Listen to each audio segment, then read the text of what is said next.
Hola a todos, muy buenos días, bienvenidos a serenitymarkets.com. Les habla José Luis Cárpatos y esta es nuestra tradicional cita de todos los sábados con el vídeo con las 4 claves de la semana. Ya saben, clave técnica, clave fundamental, clave cuantitativa y de fontanería de mercado y clave de varios. Empezamos a grabar hoy sábado 24 de agosto a las 9:34 de la mañana. Me imagino que una gran mayoría de ustedes pues seguirá de vacaciones. Espero que no estén pasando mucho calor. Yo por aquí nada de nada. Realmente ventilar un poco por las mañanas, luego así cuando cae un poco la tarde un poquito también y aire acondicionado municipal, como les digo siempre, no hace falta más. 20 y pocos grados los días que más calor hace, si es que llega, porque hay días que nos quedamos en 18, 17, cosas así. Y por la noche, nada, todo bien cerrado y con manta, como dicen en algunas partes del norte de España, ¿no? Hace realmente fresco. Hay noches que hace bastante fresco, bajan 11, 12, 13 y está pasándose el verano pues prácticamente sin nada de calor. Yo lo agradezco mucho porque como alicantino que soy he pasado bastante calor en mi vida y lo agradezco un montón.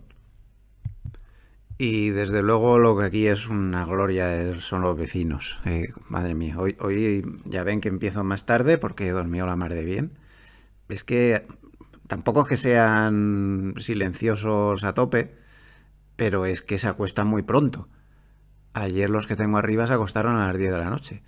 Entonces es que se puede dormir muy bien, el silencio es absoluto.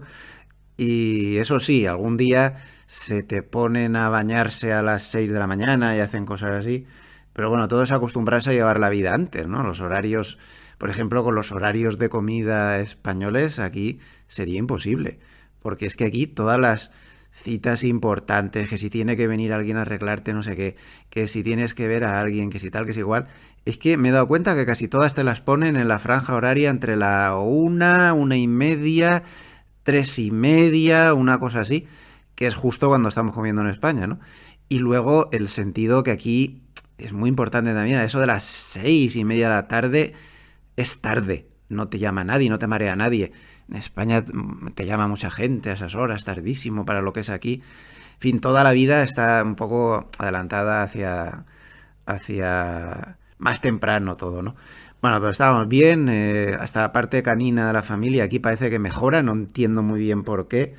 Y mi señora, pues con su enfermedad, el que no tiene sistema inmunitario y demás, pues aquí está muy bien. Hay muy poca gente, puede hacer una vida normal sin tener que llevar cuidado de pillar nada y la verdad, bueno, lo suyo no tiene remedio, no se va a reconstituir, pero ese sistema inmunitario, pero por lo menos aquí puede hacer una vida mucho más normal, mucho más sana, sin tener que estar, pues eso, desgraciadamente, huyendo a la gente, como se suele decir. Así que, pues nada, por aquí andamos. Espero que todos ustedes estén la mar de bien. Antes de empezar, bueno, de series no les digo nada porque he tenido una semana de trabajo tremebunda y no he podido ver absolutamente nada. De verdad que en nuestro negocio tomarse vacaciones en agosto es muy mala idea. Se lo digo yo ya, ¿eh? Es muy mala idea. Nuestro negocio, las vacaciones en Navidad, en Semana Santa, como mucho, alguna se puede tomar en julio, pero en agosto mejor olvidarse. Eso es algo que he aprendido con el tiempo, ¿eh? Y ya ven que lo practico. Bueno, pues un poquito de propaganda antes de empezar. Recordarles que sigue abierta la matrícula del máster en mercados financieros de Intefi. Tienen aquí el banner, pueden pinchar y pueden ver más ampliamente el programa. Es un programa yo creo que muy bueno, muy completo, que toca todo. Largo, medio, corto plazo, muy práctico, yendo al grano. También tengo yo un módulo especial para darle enfoque profesional a las inversiones. Ahí cuento un poco todo lo que yo hago y todas mis ideas y todas mis cosas, un poco una especie de máster dentro del máster, en plan modesto, ¿no? Por mi parte. Y recuerden que en este momento se está haciendo una oferta económica muy fuerte que es más fuerte aún si usted es antiguo alumno de la escuela. Ahí además se le añade al fuerte descuento que hay durante estos días por pronto pago de la matrícula. El curso empieza en octubre, pues hay un extra también por ser antiguo alumno. Así que les invito a si están interesados, pues a investigar más. Pueden llamar a Intefi y siempre hay gente que por teléfono les puede, por correo también, les puede solucionar cualquier duda que tengan. También les recuerdo que si entran en gloversia.com pueden acceder a la página web de nuestra EAFI, de la que soy socio y director de inversiones, donde tenemos todos los productos, estrategias y demás que tenemos ahora mismo asesorando instituciones, y a través de esas instituciones es donde se pueden contratar esos productos. Nosotros solo asesoramos a las instituciones. Y bueno, como novedad, simplemente quería decir que ya se ha añadido la ficha. Llevaba ya tiempo hablándoles de que estaba preparando un sistema de exclusivamente futuros, mucho más simple que otras estrategias que llevamos, que son muy complejas y dependen de muchos factores. Esta es una estrategia sencilla que se hace con futuros del SP500. Aquí está toda la ficha con todo explicado. Y el objetivo de la misma pues es lo que a mí me gusta. Bajos drawdown y que no haya años perdedores, a ser posible. Entonces, como ven, aquí está ya publicado todo el backtesting muy minucioso que se ha realizado de 2018 hasta 2024. Esto está hecho con gran parte por dinero real nuestro, pero bueno, el backtesting oficial es este. No hay años perdedores, que es lo que yo quería. Y los drawdowns se mantienen muy modestos. Esto es para mí el concepto de lo que yo quería ofrecer para complementar lo que ya tenemos. Bajos drawdown sin años perdedores. El promedio pues no está nada mal, 25,23 desde el 2018 hasta mediados del 2024. Peor mes, 4,25% cuando el mercado tenía un 12,51. O sea, doble de rentabilidad del mercado, 5 puntos menos de volatilidad, y como podemos ver, línea roja lo que se habría desenvuelto el sistema desde el 2018 y línea azul el mercado. Yo creo que es una estrategia que a mí me gusta, sólida, con bajo drawdown, que fácil de entender y fácil de comprender por qué suceden las cosas. Está ya a su disposición. Nosotros asesoramos esta estrategia a Ursus, agencia de valores, y a través de Ursus, aquí están puestas todas las reseñas, se puede contratar la estrategia. Nosotros asesoramos a Ursus. Es muy importante destacar que es una estrategia que tiene tanto largos como cortos. De hecho, si nos fijamos en los años malos, pues es donde más gana. El 2018, que fue un año duro, ganó un 53,75, y el 2020 también fue un año complicado, más 36,50, y el 2022, que hubo una fuerte tendencia bajista, 16,38. O sea que los años malos no son ningún problema. Es una estrategia, insisto, que está diseñada tanto para largos como para cortos. Para ello he tenido que moverme casi en gráficos horarios, ¿no? Para poder reaccionar muy rápido a las cosas. Y bueno, yo creo que funciona muy bien en las caídas. Para poderse hacer una idea de cómo funciona esto, bueno, pues hemos marcado aquí lo que estamos haciendo ya nosotros en tiempo real. Pronto van a entrar ya los clientes. Pues por ejemplo, las últimas señales fueron estas. A primeros de junio di una señal de compra, doble flecha significa entrada, una sola flecha cierre. Aquí di una señal de compra que se cerró. Esta fue magnífica, no siempre salen así, claro. Que se cerró aquí más o menos, pilló un tramo bastante bueno y como ven no se perdió mucho en la salida. Luego ahí se quedó cerrado, dio señal de venta a finales de julio que no salió bien. Porque se cerró muy rápidamente, no sé ni se ganó ni se perdió, se quedó más o menos como estaba. Volvió a dar una segunda señal de venta, ahí abrió de nuevo, pero como la caída se giró muy rápido, claro, esto lo que no hace tampoco milagros, ¿no? Pues se giró y dio señal de compra aquí, y ya esta señal de compra pues fue magnífica porque aún la mantiene y tiene una ganancia pues muy importante. Cuando las tendencias bajistas van en serio y cae a plomo, lo pilla y no gira. Lo que pasa es que aquí, pues bueno, estos rebotes evidentemente no se queda mirando, pero cuando cae en serio en tendencias bajistas muy duras, los cortos se mantienen tranquilamente y ya está. Si no, pues se gira rápidamente, ningún problema. Como vemos, en apenas pues un mes, 2, 3, en 3 meses, pues ha hecho 3 operaciones completas. Tampoco opera tanto como parece. Yo estoy encantado. Esta estrategia es la que a mí más más me convence por mis manías personales y mis cosas y todas estas cuestiones. Cada uno tiene sus manías. Bueno, pues ahí lo dejo.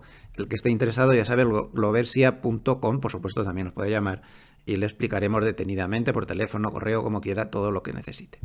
O bien directamente a Ursus, que son realmente donde hay que abrirse la cuenta, ya que nosotros solo asesoramos, insisto, a las instituciones, pero sí que le podemos dar una idea del asunto. Pues nos vamos al mercado ya. Un mercado donde hemos tenido bastante movimiento durante la semana. Tengo falta de paper total, todo el mundo está de vacaciones, no tengo el paper de cierre de Goldman, el que me suele apoyar para estos vídeos, no tengo el cierre semanal, este paper que últimamente ponía también de Goldman, analizando las cestas que lo habían hecho mejor, todas estas cosas, así que nos tendremos que apañar. Empezamos con la hoja de ruta.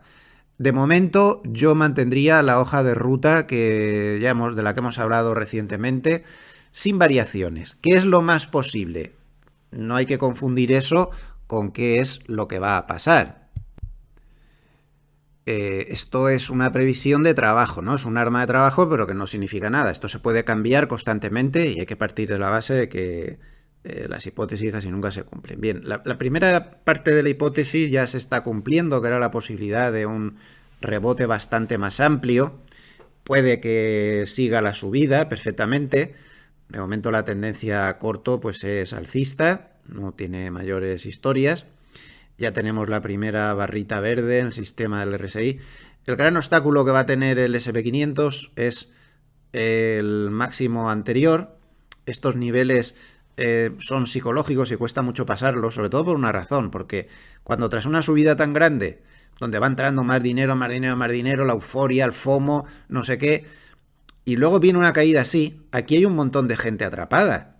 Cuando subió aquí es porque había gente comprando esos niveles, ahí hay un montón de gente atrapada, que ha visto cómo venía un fuerte descenso a continuación y que ahora se va acercando a su precio. Claro, ¿qué pasa? Que cuando llega al precio donde están los atrapados, esa gente sale. Ya dice, como aquel refrán, ¿no? De virgencita que me quede como estoy, ¿no? Pues eso. Entonces lo van a hacer. Y por eso estos máximos anteriores, cuando se llega ahí, cuesta tanto pasarlos. Por ejemplo, el máximo anterior histórico que teníamos aquí de marzo del 2024, vino la corrección y ¿qué pasó? Cuando llegó a su altura, los atrapados empiezan a soltar. Entonces ese máximo hizo de resistencia muy eficiente, pues desde el 15 de mayo hasta el 5 de junio en que se consiguió pasar. Es muy normal, estas cosas son muy normales. Otro máximo anterior, pues este de julio del 2023, cuando se llega ahí, pues aparentemente pasa porque va con mucha fuerza, algún motivo macro tuvo que haber, bueno, eran las navidades y todo esto, pero realmente siguió tocando el mismo nivel y no consiguió escapar realmente de ahí hasta el 22 de enero, cuando llegó al nivel el 12 de diciembre. Esto es un poco lo que hay, ¿no? Entonces, bueno, vamos a ver. A partir de la segunda quincena de septiembre, francamente, ya creo que hay que andarse con más ojo. Estoy también bastante de acuerdo con Goldman, lo comentamos la semana pasada. Esa estacionalidad muy negativa que hay en la segunda quincena de septiembre, hay que recordar que es la peor estacionalidad del año, así de simple. Ya veremos, va a depender, ese vencimiento va a depender un poco de opciones también, que está ahí, va a depender un poco lo que pase después de esta cita. Estas son las citas más importantes que teníamos por delante y donde los posicionamientos en volatilidad eran más altos, es decir, donde el mercado esperaba más volatilidad. Este ya ha pasado, que es el de Jackson Hole, que ahora hablaremos largo y tendido. El día 28 de la semana que viene tenemos los resultados de Nvidia. Miren cómo sube la previsión de volatilidad que tiene el mercado. A mediados de septiembre tendremos el vencimiento de opciones. Ya saben que después del vencimiento de opciones se suele abrir una ventana de volatilidad. La mayoría de las veces, más bien, se aprovecha esa ventana de volatilidad para bajar y no para subir. Y teniendo además la malísima estacionalidad que tiene la segunda semana de septiembre, es peligrosita, ¿no? Y luego ya se quedaría el calendario más o menos despejado hasta las elecciones. Yo creo que aquí falta algo importante, que es el dato de empleo de primeros del mes que viene, que visto lo que pasó en Jackson Hole y que ahora comentaremos, sería muy importante.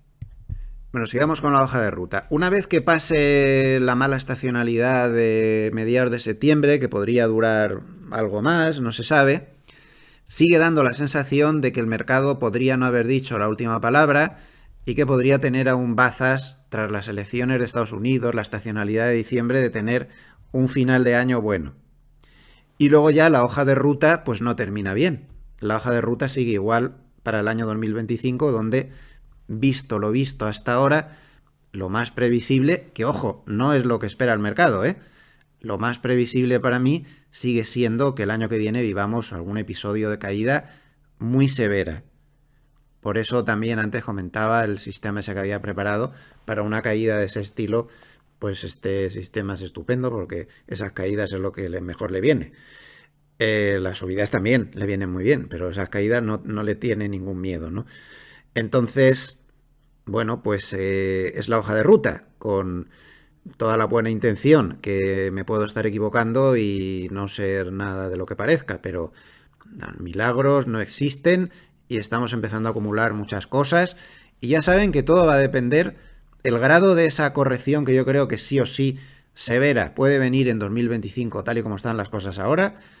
Una vez más, vuelvo a recordar que va a depender mucho de si hay recesión o no. Si hay recesión, creo que va a ser una caída muy dura y más en un mercado que está absolutamente adocenado y centrado en que va a haber un aterrizaje suave tal y como le promete la Reserva Federal.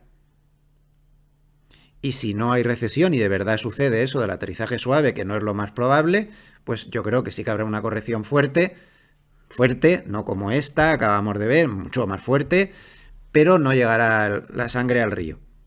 Ahora bien, es muy importante que tengan ustedes en cuenta que en los últimos 30-40 años la Reserva Federal siempre ha pronosticado un aterrizaje suave tras un ciclo de subida de tipos. Siempre. Y solo una vez lo acertó. En el resto de ciclos de final de subida de tipos no sucedió eso. Por eso, precisamente, Harnett lleva varios meses de Bank of America, luego le daremos un vistazo, pues recomendando, ya lo saben, yo ni comparto ni dejo de compartir la recomendación, solo digo lo que dice él, que no sería una mala idea vender con la primera subida. Perdón, la primera bajada. Vender con la primera bajada de tipos. Que eso va a suceder sin ningún género de duda en septiembre. Esto en cuanto a la bolsa. La bolsa, si hay recesión, va a caer mucho. Tiene toda la pinta de que va a ser una caída muy dura. Si no hay recesión, será una corrección posiblemente pues más moderada. Estoy hablando del año 2025. O no, o que las cosas cambian y tenemos que cambiar la hoja de ruta. Pero de momento eso es lo más probable. Pero curiosamente, en los bonos no funciona así. No hay esa separación tan fuerte según haya recesión o no. Fíjense qué curioso. En las ocasiones en las que hay recesión, la bajada de rentabilidad de los bonos es menos marcada, a pesar de que se están bajando los tipos de interés y demás. Sería la línea azul. En cambio, cuando no hay recesión, que sería la línea negra, curiosamente, la bajada de rentabilidad es mucho más potente y más importante. Es decir, que los bonos tienden a mejorar más cuando en este tipo de ciclos y de procesos no hay recesión que cuando la hay. A mí se me ocurre que esto puede tener como explicación que, como cuando hay recesión la bolsa baja con toda su alma, se producen procesos como los que ya hemos vivido anteriormente, de que al caer tanto la bolsa, a la gente le hacen margin call y vende de todo. Y entonces se producen esos fenómenos de compresión de la volatilidad, donde todo baja. ¿Por qué? Eso pasó en el COVID. Todo bajaba, los bonos y la bolsa. Cuando los bonos estaban actuando o deberían haber actuado como valor refugio, y era de esperar una fortísima bajada de tipos de interés que iba a beneficiar a los bonos. Sin embargo, los bonos caían. ¿Por qué? Pues porque se vendía de todo, porque la gente necesitaba dinero para tapar el agujero que le estaba dejando la bolsa. Se me ocurre esa teoría, que puedo estar equivocado. No la he visto por ningún sitio, Es una teoría de cosecha propia mía, que a lo mejor es una chorrada. Pues podría ser. Pero vamos a tenerla en la cabeza. Bien, eso sería la hoja de ruta. El mercado sigue descontando un escenario ricitos de oro, es decir, inflación controlada. Yo en eso estoy muy de acuerdo. La inflación tiene toda la pinta de que va a estar muy controlada. Y una economía que va a flojear, pero que solamente en plan aterrizaje suave. Pero curiosamente, a pesar de ese maravilloso escenario, que entonces lo lógico sería que si ese va a ser el escenario, que entraran miriadas, ¿no?, de inversores a la bolsa,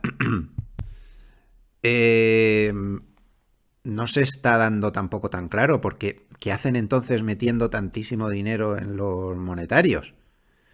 Unos monetarios que además cada vez van a rentar menos, según parece, ¿no? Van a empezar las bajadas de tipos. Pues fíjense la cantidad de gente que se está refugiando en la cueva. Estos son los fondos de mercado monetario, es que no para de entrar dinero ahí. Cuando, si todo es tan maravilloso, debería estar entrando a paletadas en la bolsa y los activos de más riesgo. Sí que está entrando también, ciertamente, pero el volumen que hemos tenido en todos estos días ha sido ridículo. Eso que no se nos olvide tampoco.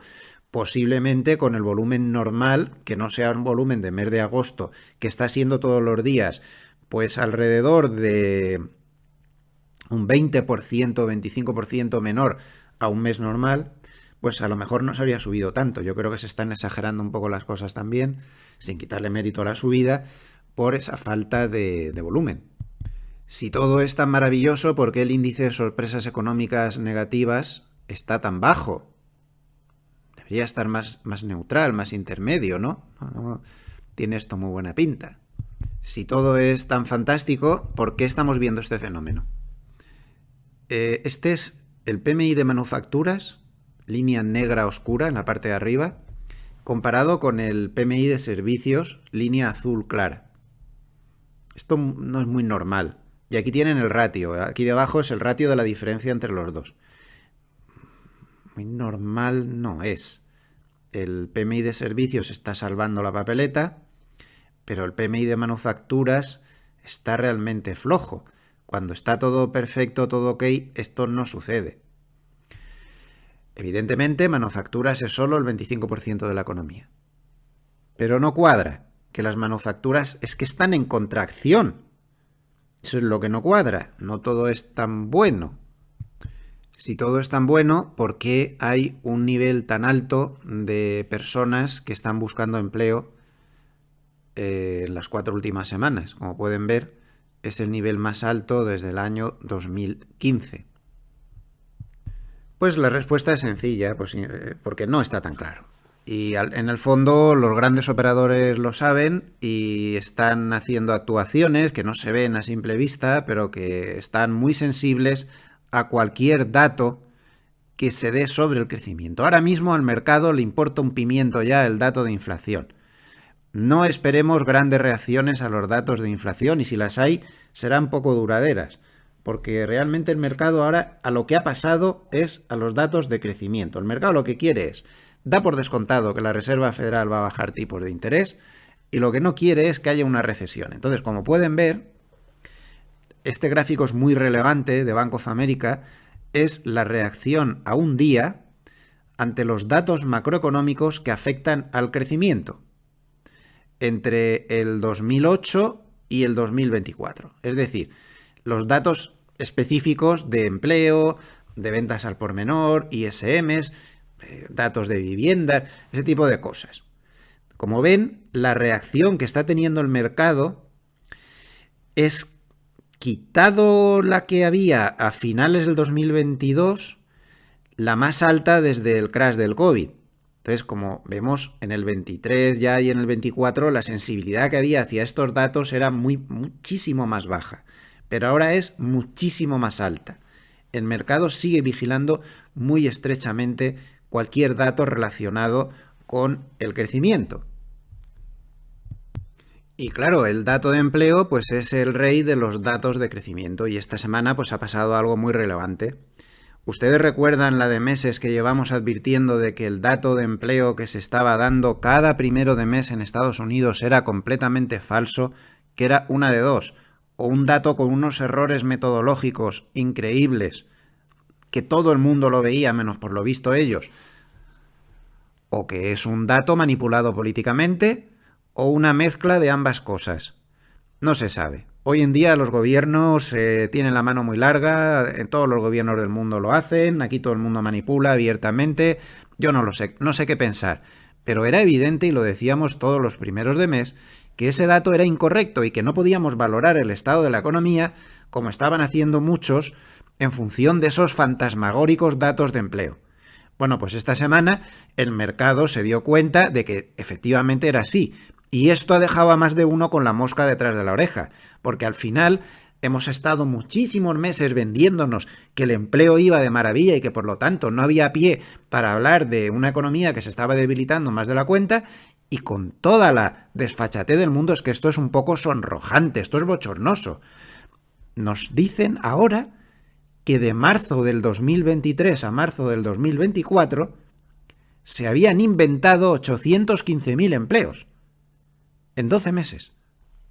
Como pueden ver, es la revisión a la baja más importante de los últimos años. Para ser exactos, nunca había habido una revisión a la baja tan fuerte desde el año 2008.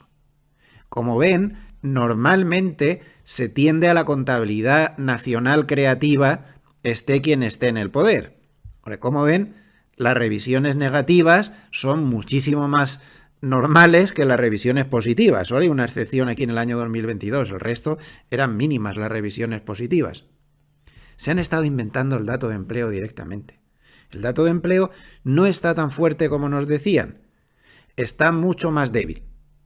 Y esto pues ha tenido su impacto en la psique de los operadores sin ningún género de duda, y ha sido una de las cuestiones más importantes de la semana. Claro, con todo esto, pues al final el promedio de creación de empleo mensual no era el que nos habían dicho, sino que era un dato pues muchísimo más bajo.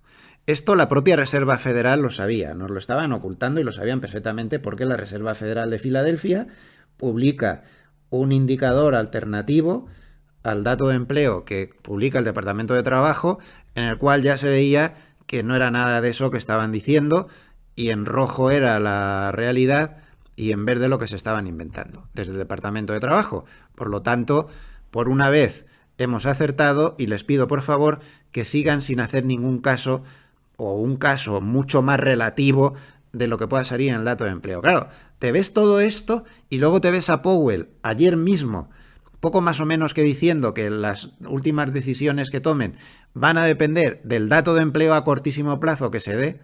Un dato de empleo tan manipulado como este, pues válgame Dios, ¿no? Válgame Dios. El mercado en el fondo sabe que la economía está mal, y esto se está viendo en el dólar. El dólar está bajando a base de bien, pues porque se temen que va a haber más bajadas de tipos de interés de las que se reconocen, porque en el fondo saben que la economía no está tan bien como se creía. Y ahora mismo tenemos al dólar index, como pueden ver aquí, según el cálculo que hace Bloomberg, pues en el peor nivel desde principios del 2023. Este descenso del dólar tiene mucha importancia para los mercados, especialmente el cruce entre el dólar y el yen. Los mercados ya saben que se acuerdan perfectamente de que el 5 de agosto hubo un colapso total de los mercados japoneses, que se contagiaron al resto de mercados mundiales, provocando graves distorsiones en los mercados de volatilidad, en los mercados de bolsa y en todo tipo de cosas, por culpa de las posiciones de carry trade que se deshacían. Vuelvo a recordar que una posición de carry trade pues es cuando una entidad, pues aprovechando los bajos tipos de interés que ha habido durante muchos años en Japón, pues pedía un préstamo en Japón en yenes japoneses e invertía ese dinero, pues imagínense que en bonos americanos. Se endeudaba a un 0,1% de coste e invertía en bonos americanos que le daban el 5,5%, o en bolsa o en lo que sea. Bien, cuando el Banco Central de Japón empieza a decir que va a subir los tipos de interés, que se acaba esa política que ha durado muchos años, el yen japonés empieza a subir, además favorecido porque habían intervenido a su favor directamente este propio Banco Central desde un nivel mucho más abajo. El yen japonés empieza a subir, claro, los que tienen las posiciones de carry trade dicen, madre mía la que estamos liando aquí, tengo una deuda que cada vez la deuda es mayor porque la moneda en la que tengo la deuda pues está como está, venga a subir respecto a mi moneda base, el euro, el dólar o lo que sea, y encima es que los tipos de interés me están subiendo. Pues me cancelo las deudas que tengo en Jenner y adiós y muy buenas. Entonces se deshace el carry trade. Ese intento de deshacer el carry trade todos a la vez fue lo que provocó el colapso que vivimos recientemente. Bueno, pues esta semana el Banco Central de Japón ha vuelto a amenazar con las subidas de tipos y el dólar yen se ha vuelto a poner nervioso. Como pueden ver, la línea naranja es el cruce del dólar yen y la línea violeta es la volatilidad invertida. Entonces, cada vez que el cruce se mueve, la volatilidad le sigue. ¿En qué sentido? Como ven, la correlación es casi total. Pues en el sentido de que la volatilidad aumenta cada vez que el dólar yen baja. Y miren lo que pasó ayer. Mientras las bolsas estaban tan fuertes, miren lo que pasó ayer. Dólar yen menos 1,25%. La verdad es que el dólar las pasó canutas contra todo el mundo. Contra el euro perdió un 0,68, contra la libra un 0,84, contra el dólar yen 1,25. ¿Y cuándo se produjo la mayoría de la caída? Pues cuando habló Powell en Jackson Hole, que ahora hablaremos de él. Miren qué caída, y ya a partir de ahí siguió cayendo. Al final, si volvemos al gráfico diario, pues tenemos que el dólar yen, para desgracia de los que han vuelto a reconstituir el carry trade, está acercándose a toda velocidad a los mínimos que tocó en el pánico del 5 de agosto. Esto, aunque el mercado no haya hecho caso de momento, podría hacerlo más adelante. Estamos en una situación que no está limpia, no está despejada, hay mucho lío. A pesar de las fuertes subidas que hemos tenido, que había que aprovecharlas. Evidentemente, han visto, por ejemplo, el sistema de futuros que tengo yo ahora, lo había aprovechado. Hay que aprovecharla. Vale tanto ese dinero como cualquier otro, pero hay que andarse con ojo porque no está esto limpio, no está claro. Hay que seguir la evolución del dólar yen, porque lo que hace el dólar yen es un poco el reflejo de si se están volviendo a vender posiciones de carry trade o si se están volviendo a constituir, y puede haber cierto peligro. Bien, ¿por qué baja tanto el dólar ayer? ¿Por qué tenemos este festival alcista en las bolsas ayer? ¿Por qué el oro? Luego hablaremos mucho del oro. ¿Por qué el oro aprovecha esa debilidad del dólar para subir? ¿Qué pasó ayer? Pues pasó la clave más importante de la semana, que Powell se presentó de una manera tan dovish que nadie se lo esperaba. Muy dovish fue Powell ayer. Este hombre parece el Dr. Jekyll y Mr. Hyde, es capaz de cambiar muy rápidamente. A ver, hay que entenderle también, ¿no? Tiene una papeleta muy difícil, tiene que moverse en un terreno muy pantanoso, además presiones políticas de todos los lados, presiones políticas del que manda ahora y del que puede mandar después y de cualquiera, ¿no? Todo el mundo le está presionando. Es muy difícil la situación, pero Powell ayer hizo algo totalmente inesperado, como decía, y es que emuló a Mario Draghi en el 2012. Powell, ¿recuerdan cuando dijo en el 2012 Mario Draghi, haré lo que sea para que el euro salga adelante o algo así? Dijo. Y salió en un momento en que había dudas enormes sobre que el euro tuviera capacidad de seguir sobreviviendo, porque se estaba presionando gravemente los spreads de la deuda de los países periféricos endeudados hasta las cejas sobre los bonos alemanes y de países centrales. Entonces, la crisis era monumental, era todo bastante grave, y Mario Draghi lo paró con esas palabras: haré lo que sea necesario para salvar al euro. Bueno, pues ayer nos encontramos a un Powell que hasta hace poco tiempo él y las otras personas de la Reserva Federal nos venían contando que todo era maravilloso, que estaban viendo que la economía estaba muy resiliente, que todo era una maravilla, que todo era perfecto, y ayer va y nos suelta, atención a sus palabras, dijo nada más y nada menos esto: haré todo lo necesario para respaldar un mercado laboral fuerte. Haré todo lo necesario para respaldar un mercado laboral fuerte. Y luego siguió: mientras seguimos avanzando hacia la estabilidad de precios. ¿Pero a santo de qué salen con esto? Este matiz no lo ha captado el mercado. Pero a mí me parece un poco mosqueante. Yo, perdonen que vaya un poco siempre a la contra de la opinión predominante, pero es que a mí esto no me deja tranquilo. ¿Por qué han cambiado de actitud tan rápido? Porque los datos macro flojeando se veía desde hace tiempo. El PMI de manufacturas está en contracción ya desde hace mucho tiempo. El de servicios ha llegado a estarlo también. ¿Por qué ahora salen con esto? ¿Qué están viendo que no sabemos? Porque lo de la revisión de empleo también lo sabían. La propia Reserva Federal de Filadelfia, como he dicho antes, algo saben y no nos lo cuentan. El cambio ha sido radical. Hasta los más duros de la Reserva Federal están diciendo que hay que bajar tipos en septiembre. Y Powell ya ven con qué palabras. A ver, esto hay que ponerlo en contexto. Para la gente de la calle que no sepa mucho economía, ven estas palabras y dicen, pues vale, pues bien. Pero para los que estamos en el mundillo, como todos ustedes y como yo, sabemos perfectamente que este vocabulario de haré todo lo que haga falta solo lo usan en casos difíciles. De repente se están preocupando gravemente del lado del crecimiento. ¿No estarán viendo que viene una recesión estos? Evidentemente no nos lo van a reconocer.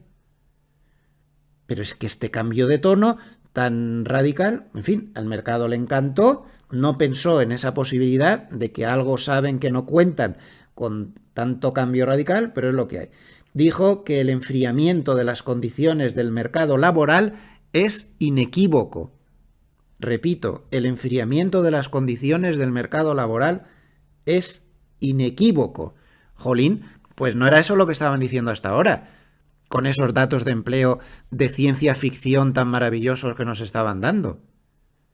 Ven ustedes como por una vez en la vida, para una que acierto tengo que presumir de ella. Lo que yo les decía era cierto, es que ese dato era falso y que ellos no estaban manejando esos datos, que estaban manejando el resto de indicadores que sí que mostraban un enfriamiento del mercado laboral. Tampoco una tragedia, Tampoco una tragedia ni una cosa gravísima, pero que un enfriamiento, como bien dice ahora, pues es inequívoco. Y por supuesto, lo que más animó ayer al mercado es que dijo literalmente, por si quedaba alguna duda, ha llegado el momento de bajar los tipos de interés. Literalmente. Entonces no se puede ser más dovish y esto sorprendió un poco al mercado, que tampoco esperaba un tono duro, pero sí un poco de nadar y guardar la ropa o algo así, ¿no? Bueno, pues vamos a ver qué pasa. No puede ser más dovish, ya ven la reacción del mercado, dólar a la baja, bonos al alza, bolsa al alza, es la reacción típica a la consideración de que se pueden bajar mucho los tipos de interés. Algunos bancos de inversión, tras esas declaraciones tan sorprendentemente dovish, han cambiado de opinión y Citi, por ejemplo, ha subido de 25 a 50 puntos básicos su previsión de bajada de tipos en septiembre. Y ayer por la noche, después de Citi, JP Morgan también cambió de opinión y ahora también dice que se van a bajar 50 puntos básicos. Bueno, no sé si han cambiado de opinión o era la que tenían antes, pero en cualquier caso que reiteraban su opinión de que iban a bajar 50 puntos básicos en septiembre, cuando ya prácticamente nadie decía eso. Todo el mundo descontaba que iban a ser 25 puntos básicos. El mercado se lo ha tomado con más calma, pero bien, 33% de posibilidades al cierre de ayer de 50 puntos básicos de bajada en septiembre. Y Tim Iraos, que al final es el que filtra todas las cosas de la Reserva Federal, he estado buscando pacientemente cualquier comentario que hiciera después de estas importantísimas declaraciones de Powell, históricas diría yo, declaraciones de Powell ayer en la reunión de banqueros centrales de Jackson Hole, pues Tim Iraos ha interpretado lo siguiente. Powell ha dejado la puerta abierta totalmente ya a la bajada de tipos en septiembre, que sin duda va a llegar. Eso es lo que dice Tim Iraos. Pero luego dice, pero ha llevado cuidado en no precisar la cuantía de la bajada.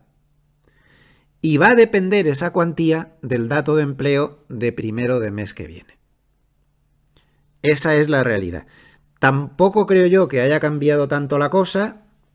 Además, durante la semana habíamos tenido la lectura de actas de la Reserva Federal de su última reunión, donde sorprendentemente se vio una reunión mucho más dovish de lo que había transmitido Powell. De hecho, en la reunión se vio que ya había un consenso total para bajar tipos en septiembre y que incluso algunos miembros de la Reserva Federal habían pedido bajar los tipos en la misma reunión en julio. O sea que, no sé, me ha sorprendido un poco tanta exageración en la reacción del mercado, pero bueno, es lo que hay, el mercado es soberano. Y efectivamente las declaraciones eran casi históricas, ¿no? No es tan raro tampoco que que pueda pasar esto, ¿no? Pero que saben que puede pasar ahora, no lo sé. El caso es que lo que me sigue sorprendiendo es que Timiraos filtre, no diga filtre, que la Reserva Federal va a tomar la decisión de 25 o 50 puntos básicos en función del dato de empleo del primero de mes. Yo es que no me voy a cansar de repetir que no entiendo cómo puede ser eso así. ¿Cómo se puede ir tan detrás de la curva cuando la obligación de un banco central no es reaccionar al dato de empleo que den a primero de mes? Ese le tendría que ser sin ninguna importancia, porque todo el mundo sabe que los efectos de la política económica tardan 9 meses en trasladarse a la economía.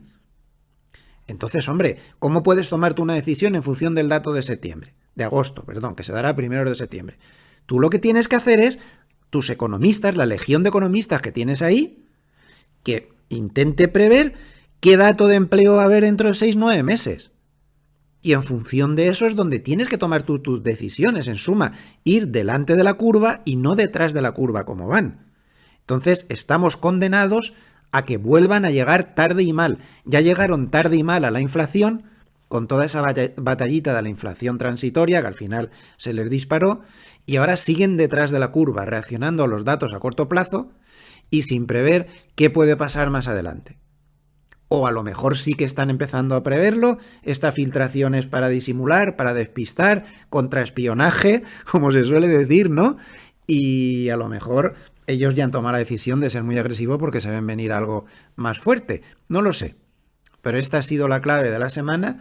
Es importantísima esta clave y debemos tenerla muy en cuenta a partir de ahora. El mercado, ya ven, festival alcista total tras esas declaraciones. El tema de la correlación entre las reservas, el aumento de reservas y el mercado, que ya saben que ha sido siempre absoluta y que ahora hay una gran divergencia, pues esta semana ha empeorado. Porque la capitalización bursátil del mercado de Estados Unidos, que es lo que se ve en la línea verde, ha vuelto a subir muy fuertemente y la liquidez no le está siguiendo. No está entrando liquidez. Esto, pues esta divergencia sigue abonando a que tarde o temprano pues se ajuste. Evidentemente parece que a partir de septiembre, con las bajadas de tipos y demás, esto seguramente irá aumentando, la línea roja, pero el mercado está demasiado lejos. Luego, para que haya una convergencia real, que es lo que ha pasado siempre, pues tendrá también que ayudar el mercado con una bajada, posiblemente 2025, no sé, pero esto desde luego que no cuadra. El mercado va demasiado por libre cuando siempre ha tenido tantísima correlación con la liquidez, como vemos una semana más. Otro protagonista de la semana ha sido el oro. El oro en numerosas ocasiones durante la semana ha tocado máximos históricos por encima de los $2.500 por onza Troy. Tenía un comportamiento muy bueno. Y fíjense este gráfico que se ha hecho muy popular en los mercados financieros en los últimos días. Es muy impactante. Este es el SP500 en términos del oro. En términos del oro. Ahora mismo, un SP500 contabilizado en oro estaría en el mismo sitio que cuando se llegó a los famosos acuerdos de Bretton Woods en 1971. Es decir, en 50 años, este SP500 basado en oro no se habría movido. Sí que se ha movido, ¿no? Ha tenido sus bandazos, pero estaría en el mismo sitio de hace 50 años.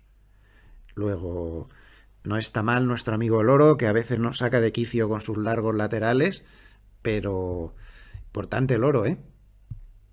Claro, al oro le favorece mucho la correlación inversa que tiene con el dólar. Todo lo que sea que el dólar baje, el oro está encantado de la vida. Pero ¿hasta qué punto el oro no está siendo el refugio de este desastre de la moneda flat, la moneda fiduciaria y todas estas cosas? En cualquier caso, el oro protagonista de la semana. ¿Y qué países son los que más oro tienen?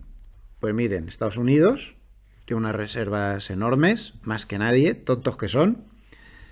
Después Alemania, Italia, Francia, Rusia, China y atención a este de aquí, Suiza.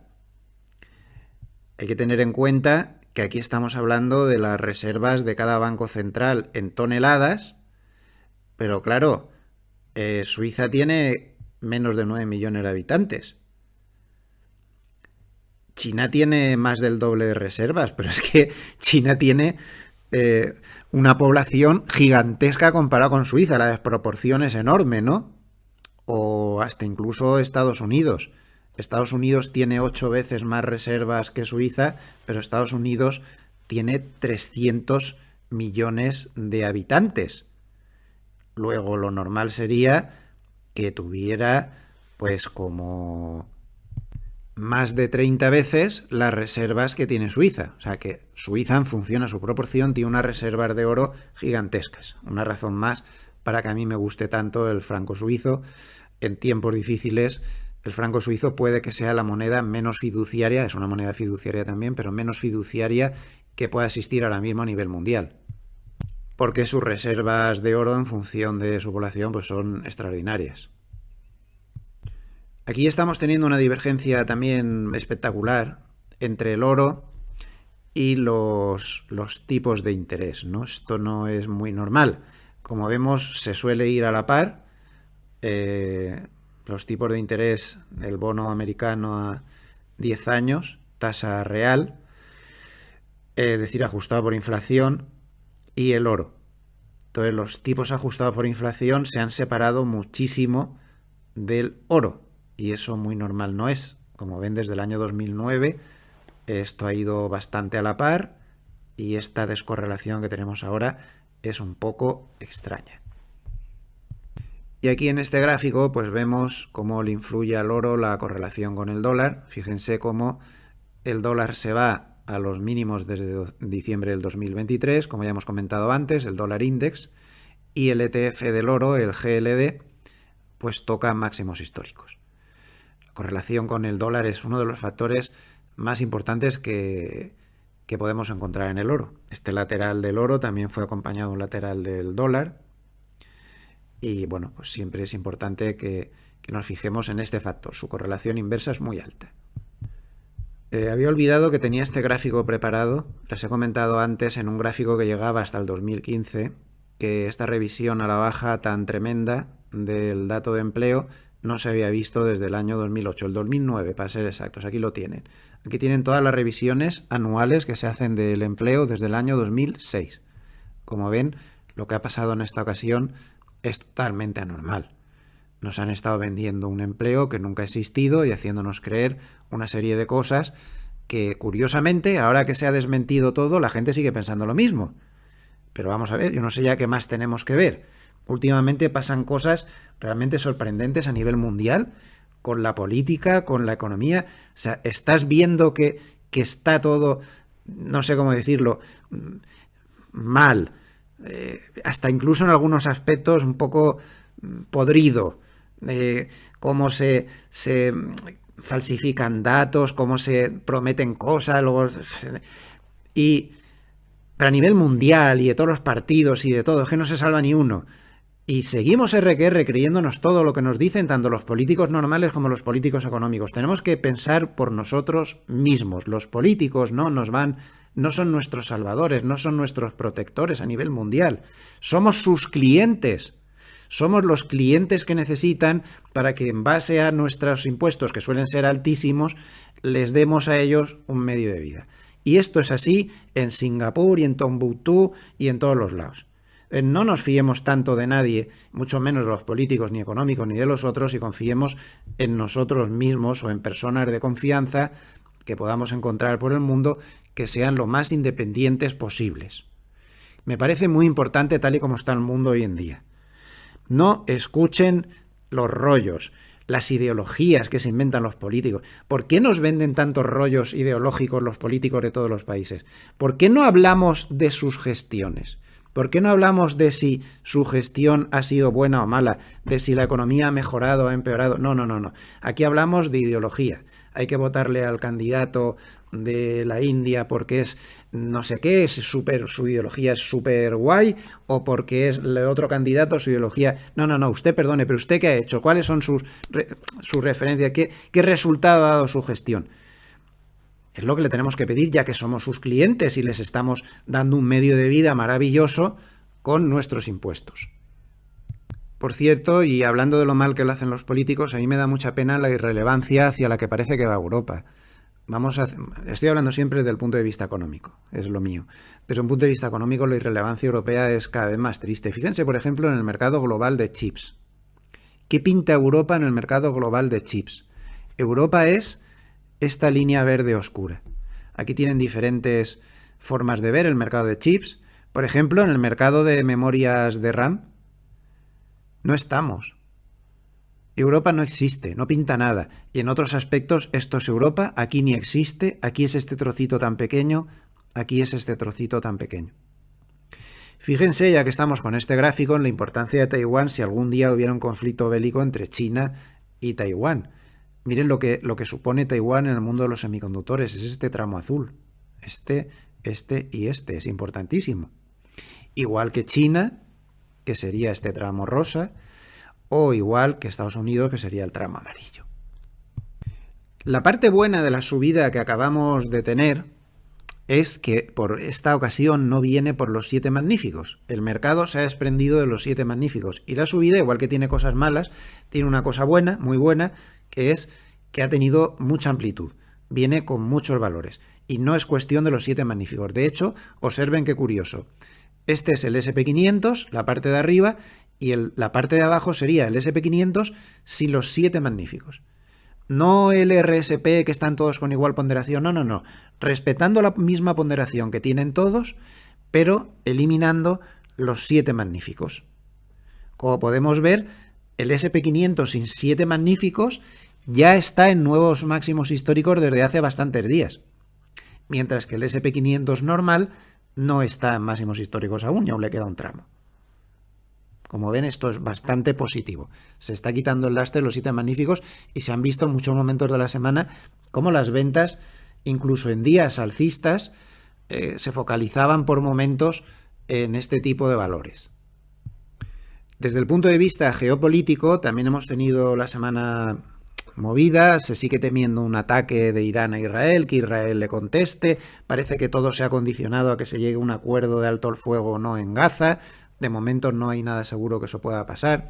Mucha gente se pregunta, ¿y si esta historia geopolítica va a más, qué puede pasar? Pues a ver, es un hecho incuestionable que las guerras no mueven mercado. Es decir, que el mercado tarde o temprano se acostumbra a la guerra y no le hace ni caso. Pero la cuestión es que a corto plazo te monta mucha volatilidad. Por ejemplo, recordemos en este gráfico lo que pasó con la invasión rusa de Ucrania. Como ven, aunque el mercado acabó por no hacer ni caso, sí que generó gran volatilidad a corto plazo y caídas bastante notables. O por poner otro ejemplo, lo que pasó con la guerra del Yom Kippur, que esto sería más cercano al escenario actual, pues también, aunque al final el mercado terminó por no hacer mucho caso, le costó, en este caso sí que fue muy dura la caída y le costó además 2 años de caída. Lo que pasa es que los términos no son comparables. En la guerra del Yom Kippur se llegó a un embargo petrolero, los países árabes no le vendían petróleo a Estados Unidos y a otros países que consideraban aliados de Israel, y ahí se montó el Belén anticipado antes de Navidad. Por cierto, que recuerden que estamos ya casi en Navidades. Nos queda un mes para Navidades que empiezan el 1 de octubre. Estamos a finales de septiembre. Nos queda un mes. Estamos ahí ya. Ánimo. Bueno, pues la situación yo no la veo que pueda ser parecida, porque ahora mismo ese embargo petrolero a otros países yo no lo veo. No lo veo. Se pueden enzarzar Irán e Israel, pero no veo que los demás estén con muchas intenciones de meterse, y el tema del petróleo no parece que lo vayan a tocar. En todo caso lo podría tocar Irán de manera aislada. Pero bueno, me queda el gráfico un poco para recordar la historia, pero yo creo que las circunstancias no son comparables. Aquí les dejo un gráfico interesante que publicó ING sobre los escenarios que podría haber en los mercados financieros como petróleo, eurodólar, rentabilidad del bono americano a 10 años, spread de crédito, y aquí pone pues según quién gane y en qué circunstancias gane. No lo voy a analizar, lo dejo solamente ahí, lo voy a agrandar para que puedan parar el vídeo si les apetece y darle un vistacito. Lo tienen para que lo puedan ver si quieren. Está bastante bien hecho, pero no habla del SP500. Desde un punto de vista cuantitativo, pues desde este punto de vista el mercado es muy alcista, muy alcista. Como ven, El SP500 cerró ayer después de toda esta euforia que generó Powell tras sus comentarios. Vuelvo a recordar, haré lo que sea necesario para que el empleo... Pero de verdad está tan mal que nos están ocultando. El mercado no lo vio eso. SP500, 5.634 el spot, cierre de ayer. Por encima de los grandísimos niveles de resistencia 5.550, que como vemos son enormes, y 5.600. Más alcista no puede ser. No hay mucho más que ver aquí. Puede llegar incluso a 5.800, mientras no se meta por debajo de estos dos grandes niveles de soporte. Hasta 5.800 perfectamente puede llegar. Ya saben que hacia arriba esto funciona diferente que hacia abajo. Hay que tener la autopista asfaltada, es decir, tener muchas posiciones ya alcistas hechas. Entonces el mercado lo tiene fácil para subir. Perder el 5.550, inquietante. Perder el 5.500, mucho ojo, porque el mercado puede tomar otra vez la dirección de una fuerte corrección, porque ya los soportes que tiene a continuación son débiles. Pero los niveles no pueden estar más claros. Mientras se mantenga por encima de esta área, 5.500, 5.550, 5.600, esto es alcista, pero de 20 pares de narices, cuantitativamente hablando. Y con posibilidades, vuelvo a repetir, 5.700, 5.800, 5.750, 5.800. Claramente. Los hedge funds siguen yendo a la contra de la tendencia. Saben que últimamente muy fiables no son sus posiciones, pero siempre es importante pues tener claro lo que están haciendo. Los hedge funds han aumentado sus cortos en esta subida, han aumentado sus cortos a máximos de 9 semanas, como vemos en el gráfico. Y desde el punto de vista técnico, pues bien, vamos a ver varias cosas rápidamente. Primero, el Eurostoxx 50, con todos estos movimientos al alza, ha conseguido durante la semana consolidar su ruptura de la media de 200. Ha estado muy poco tiempo por debajo de la media de 200 y, como vemos, está por encima de la media de 200. Su tendencia a corto plazo es difícil de precisar. No ha superado la nube Ichimoku. El sistema del RSI aún no nos da histograma verde. No ha superado la media de 100. Está metido otra vez dentro del antiguo lateral. Movimiento confusillo. No está muy claro por dónde van los tiros. La media de 200 la vamos a seguir considerando como soporte clave en 4.807. Respecto del dólar yen ya hemos hablado, hay que llevar mucho cuidado con ese par, y otro par de divisas que está siendo también muy importante lo que está haciendo técnicamente hablando, pues es el euro contra el yen, porque ha conseguido romper la media de 200. Ahora sí que lo ha conseguido, y esto significa que quien esté con moneda base euro y sus inversiones hechas en dólares y no tenga cubierta la divisa, pues está perdiendo dinero. Este es el escenario en el que se pierde dinero en esas condiciones, salvo que se haya hecho la cobertura de divisa. Se puede hacer con futuros del euro-dólar, se puede hacer con opciones, se puede hacer de muchas maneras, seguros de cambio, forward, hay muchas maneras. Pero ahora mismo están perdiendo dinero todos los que tengan posiciones así. Este es un factor a considerar. Hay mucho gran operador que cuando el euro-dólar rompe la media de 200 se cubre, y cuando se mantiene por debajo, como durante ha estado muchísimo tiempo, casi todo el año 2024, quita la cobertura y se beneficia de las caídas del euro frente al dólar. Así que atención, siguiente resistencia pues está muy claramente aquí, a la altura del 1,1268. Y en cuanto al SP500, pues vemos el futuro. Ya lo hemos comentado, resistencia clave en los máximos anteriores, el soporte se lo vamos a poner en la media de 50 y lo que vamos a hacer es ver el gráfico más corto plazo de 4 horas. La tendencia a corto plazo es alcista, el sistema del RSI dio muy buena señal por aquí más o menos y continúa en ella.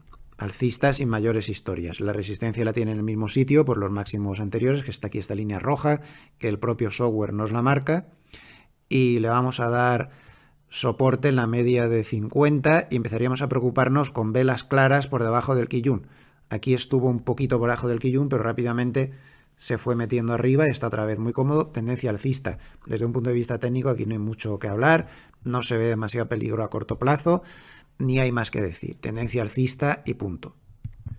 Nos vamos ahora, como todos los sábados, a dedicar los 10 últimos minutos del vídeo aproximadamente a leer resumir lo más importante del paper de Hartnett. Como ven, ha puesto un titulito de los suyos, bromeando con lo de Jackson Hole, lo ha llamado el paper Jackson Hole. Bueno, dice que la historia muestra que la primera bajada de tipos por parte de la Reserva Federal, cuando se da un caso de aterrizaje suave, viene precedida de muchas entradas en cash, que es lo que está pasando ahora, por cierto, y que los bonos suelen ser los ganadores y el aterrizaje al final no es tan suave, sino que es duro. Curioso esto que cita aquí. Esto hay que recordar que lo escribió antes de conocer lo que dijo Powell en Jackson Hole.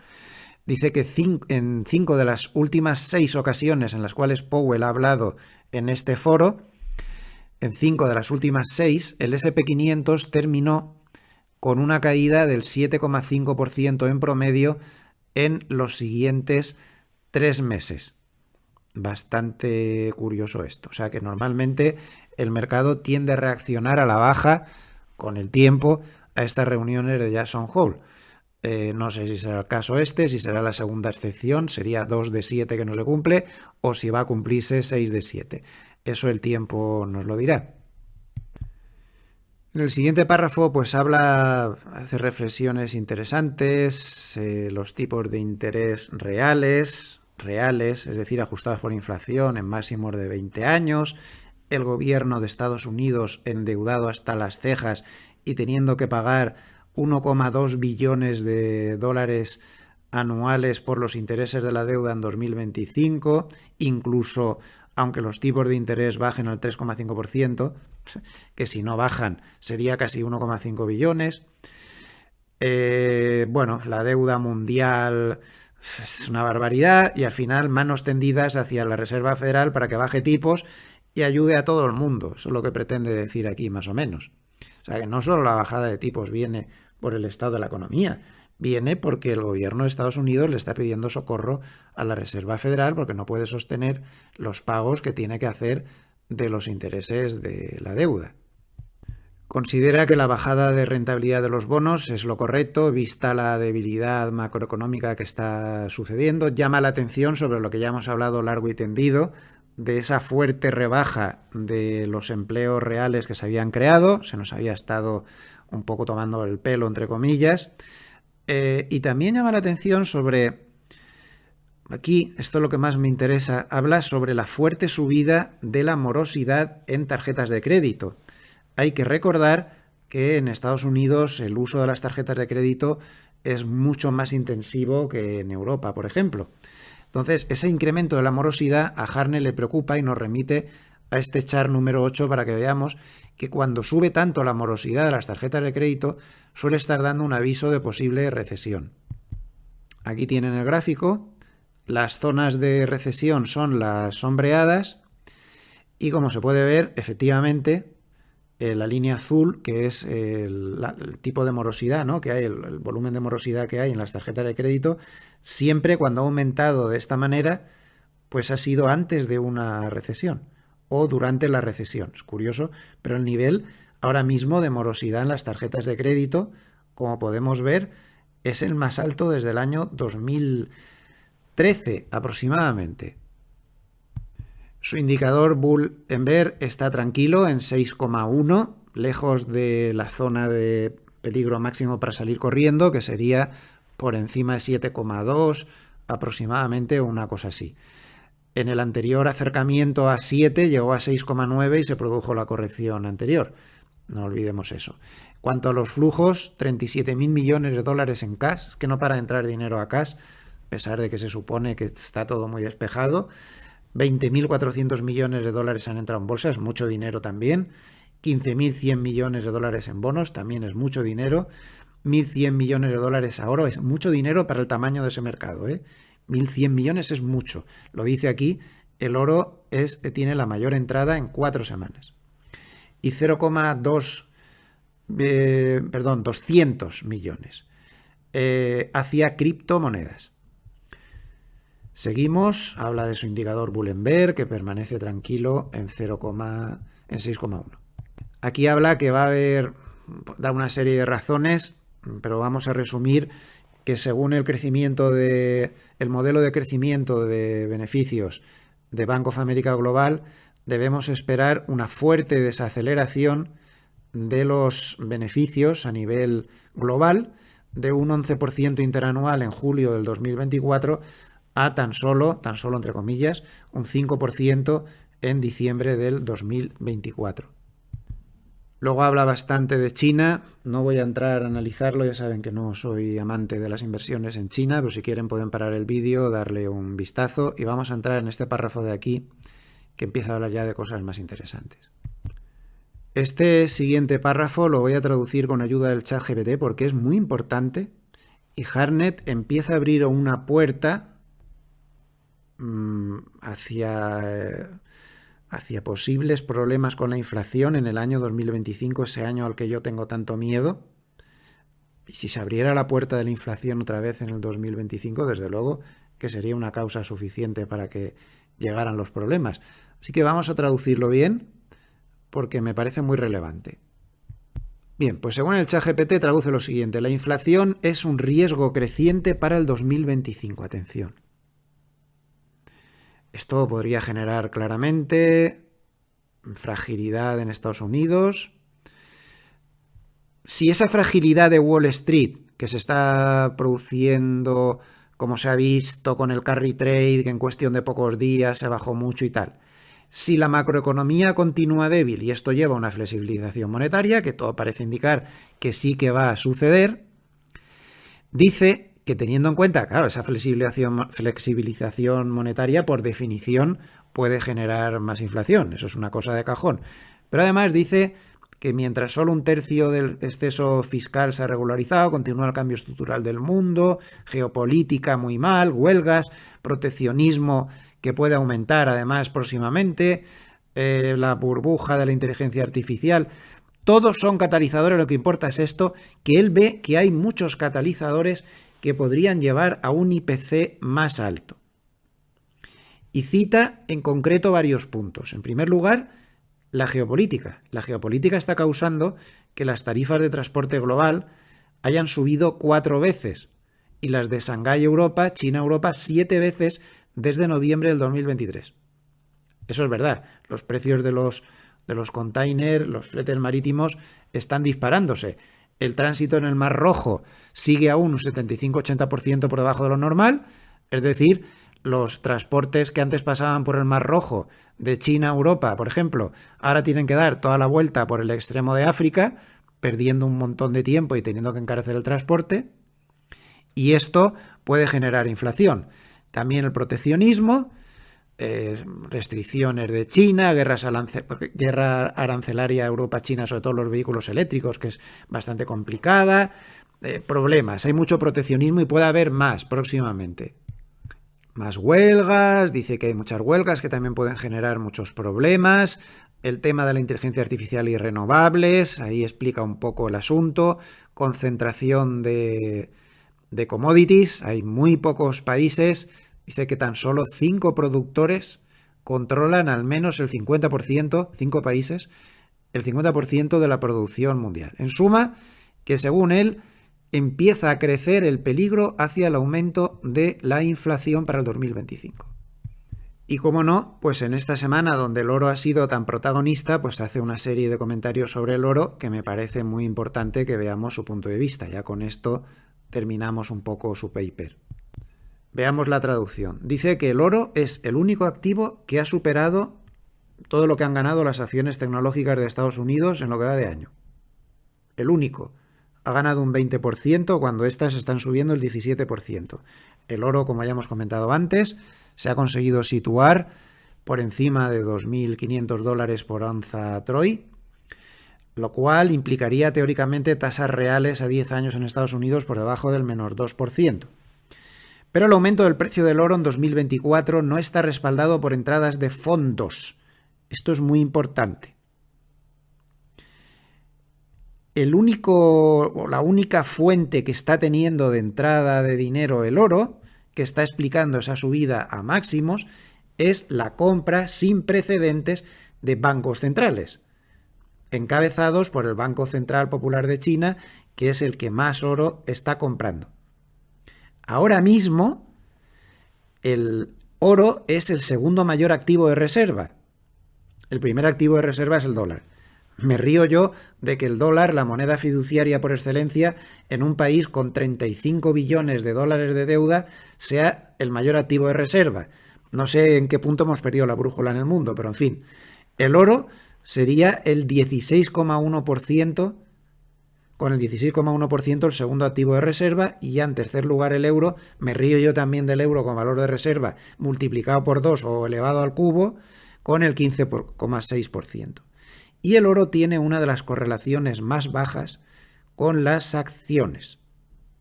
Muy interesante. Tienen todos los datos. Hasta aquí nuestro vídeo. Recuerden que todo lo que he dado no son más que mis propias opiniones, que yo me equivoco muchísimo. Háganme el caso justo, por favor. Tomen sus propias decisiones, hagan su propio análisis, no me hagan demasiado caso a mí. Y no me queda pues más que agradecerles su atención una semana más a todos los amables escuchantes. Si les ha gustado el vídeo, pues un like nos vendría muy bien. También que se suscriban al canal si aún no lo han hecho. Y pues me despido hasta el vídeo de reflexión de mañana domingo, y el lunes pues con los vídeos de diario. Muchas gracias a todos y a preparar las navidades, que nos queda un mes y pocos días, un mes y una semana. Están ahí ya. Qué bonitas, hay que buscar los jamones ya. Gracias, hasta pronto.